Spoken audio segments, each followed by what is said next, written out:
ಕುಂಭಮೇಳ ಹಿಂದೂ ಧರ್ಮದ ಅತಿದೊಡ್ಡ ಮಹಾಮೇಳ.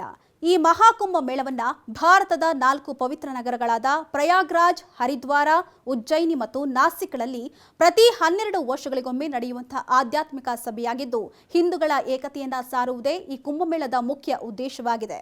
ಹೌದು, ಈ ವರ್ಷ ನಡೀತಾ ಇರತಕ್ಕಂತಹ ಮಹಾಕುಂಭ ಮೇಳ ತುಂಬಾ ವಿಶೇಷವಾಗಿದ್ದು 144 ವರ್ಷಗಳಿಗೊಮ್ಮೆ ನಡೆಯುವಂತಹ ಅತ್ಯ ಅಪರೂಪದ ಕ್ಷಣವಂತೆ. ಈ ವರ್ಷ ಗ್ರಹಮಂಡಲ ನಕ್ಷತ್ರಗಳ ಅಪರೂಪದ ಖಗೋಳ ಕೌತುಕದಲ್ಲಿ 144 ವರ್ಷಗಳ ನಂತರ ಕುಂಭಮೇಳ ನಡೀತಾ ಇದೆ. ಈ ಕುಂಭಮೇಳಕ್ಕೆ ಜನವರಿ 13ರಂದು ಚಾಲನೆ ನೀಡಲಿದ್ದು, ಫೆಬ್ರವರಿ 26ರ ಶಿವರಾತ್ರಿಯಂದು ಸಂಪನ್ನಗೊಳ್ಳಲಿದೆಯಂತೆ.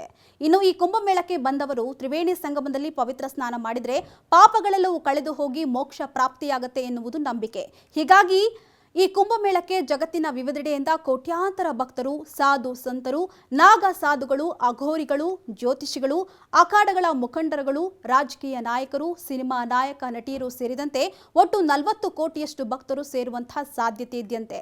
ಹೀಗಾಗಿ ಬರುವಂತಹ ಭಕ್ತಾದಿಗಳಿಗೆ 4000 ಹೆಕ್ಟೇರ್ನಲ್ಲಿ ಯಾತ್ರಾರ್ಥಿಗಳಿಗೆ 1.6 ಲಕ್ಷ ಟೆಂಟ್ ಅನ್ನ ನಿರ್ಮಾಣ ಮಾಡಿ ಸೌಲಭ್ಯವನ್ನ ಕಲ್ಪಿಸಲಾಗಿದೆ.